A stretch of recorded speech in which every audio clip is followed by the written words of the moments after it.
കാർഷികാവശ്യങ്ങൾക്കുള്ള സൗജന്യ വൈദ്യുതി നിർത്തലാക്കാനുള്ള നീക്കത്തിനെതിരെ പുത്തികയിൽ കർഷകർ സമരമുഖത്തേക്ക്.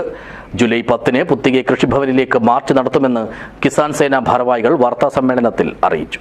This news sponsored by BioPlus Madikkai ജൈവവളം. കോൺടാക്ട് 8547 977188 8547 349188. മോട്ടോർ ഉപയോഗിച്ച് പുഴയിൽ നിന്നും കൃഷി ആവശ്യത്തിന് വെള്ളമെടുക്കാൻ പാടില്ലെന്നും കുഴൽക്കിണർ വെള്ളം കൃഷിക്ക് ഉപയോഗിച്ചാൽ വൈദ്യുതി സൗജന്യം ലഭിക്കില്ലെന്നുമുള്ള തീരുമാനം കർഷകരെ സംബന്ധിച്ചിടത്തോളം കരിനിയമമാണെന്നാണ് കിസാൻ സേന പറയുന്നത്. മാത്രമല്ല 200-ലധികം വരുന്ന കർഷകരെ സൗജന്യ വൈദ്യുതി പദ്ധതിയിൽ നിന്നും ഒഴിവാക്കിയ പുത്തിക കൃഷിഭവന്റെ നടപടി അങ്ങേയറ്റം ദ്രോഹപരവും അപലപനീയവുമാണെന്നും ഇങ്ങനെയുള്ള കർഷക ദ്രോഹ നടപടികൾ തുടർന്നാൽ ശക്തമായ സമരപരിപാടികൾക്ക് നേതൃത്വം നൽകുമെന്നും കിസാൻ സേന പുത്തിക പഞ്ചായത്ത് കമ്മിറ്റി ഭാരവാഹികൾ കുമ്പള പ്രസ് ഫോറത്തിൽ നടത്തിയ വാർത്താ സമ്മേളനത്തിൽ പറഞ്ഞു. ഇതിന്റെ ഭാഗമായുള്ള സൂചനാ സമരം എന്ന നിലയിലാണ് ജൂലൈ 10-ന് പുത്തിക കൃഷിഭവനിലേക്ക് മാർച്ച് നടത്തുന്നത്.